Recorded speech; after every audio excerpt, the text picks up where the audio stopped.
Salut, c'est parti pour un voyage incroyable tout au fond de la Terre. On va voir ce qui fait que ces montagnes géantes crachent du feu et de la fumée. Tout commence avec le magma. C'est comme une soupe super chaude et gluante de roches fondues. Mais pour fondre de la roche, comment on fait? C'est pas si facile. La Terre a 3 recettes secrètes pour ça. Allez, on regarde. D'abord, si on arrête de trop serrer la roche, eh bien elle commence à fondre.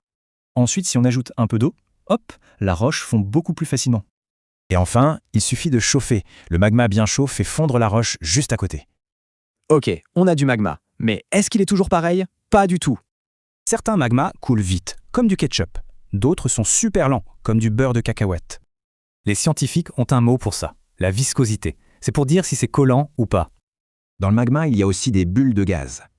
Parfois juste un peu, parfois plein.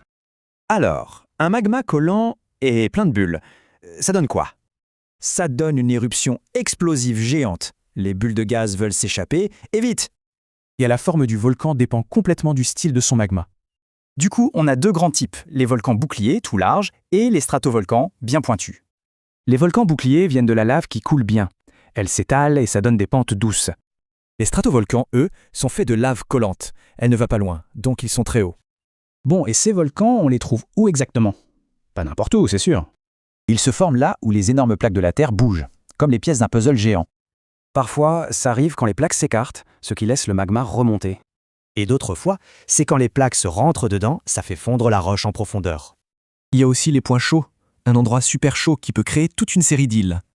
Donc, cette soupe de roche fondue finit par devenir une montagne immense. La Terre a des volcans géants, mais le plus grand de tout le système solaire est sur Mars.